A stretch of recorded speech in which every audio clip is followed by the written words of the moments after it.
ঢাকা মহানগর বিএনপির বৈঠক সম্পর্কে জানতে যোগ দিচ্ছি সহকর্মী মনিরুল ইসলাম মিন্টুর সঙ্গে। মিন্টু, বৈঠকে কি আলোচনা হচ্ছে আর কেন্দ্রীয় নেতাদের মধ্যে কারা কারা আছেন?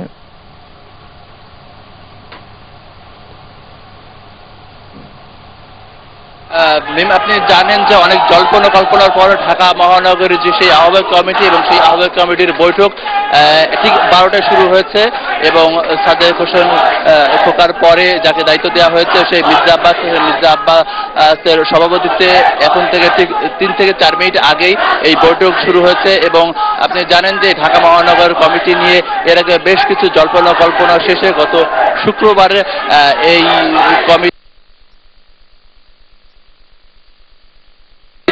কিন্তু নেতাকর্মীরা কিন্তু বেশ উচ্ছ্বাস প্রকাশ করছেন এবং অনেকদিন পরেই ঢাকা মহানগরের সেই অফিস ভাসানী মিলনায়তন কিন্তু অনেকটা চাঙ্গা ভাব লক্ষ্য করা যাচ্ছে এবং নেতাকর্মীরা তারা কিন্তু উচ্ছ্বাস প্রকাশ করছেন এবং স্লোগান দিচ্ছেন অনেকদিন পর। এবং বলতে গেলে নেতাকর্মীরা তারা কিন্তু আবার সেই কর্মদক্ষতা এবং কর্মচঞ্চলতা দেখা যাচ্ছে।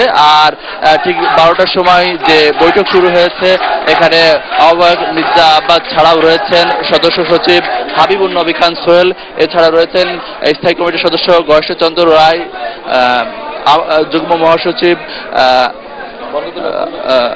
আব্দুল আওয়াল, যুগ্ম আহ্বায়ক হিসেবে রয়েছেন আব্দুল আওয়াল মিন্টু এবং এছাড়া রয়েছেন সালাউদ্দিন আহমেদ, ব্যারিস্টার নাসিরউদ্দিন অসীম, বরকতুল্লাহ বুলু সহ এই মহানগরের আহ্বায়ক কমিটির অন্যান্য নেতারা।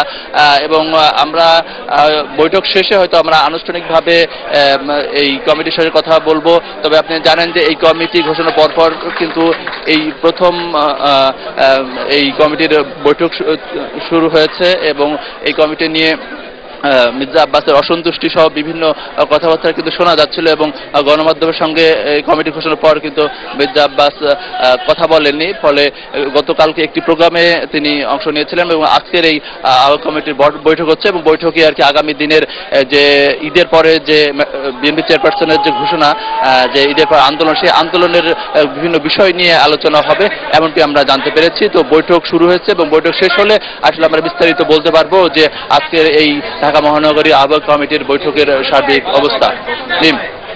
ধন্যবাদ মিন্টু। ঢাকা মহানগর বিএনপির বৈঠক সম্পর্কে জানাচ্ছিলেন সহকর্মী মনিরুল ইসলাম।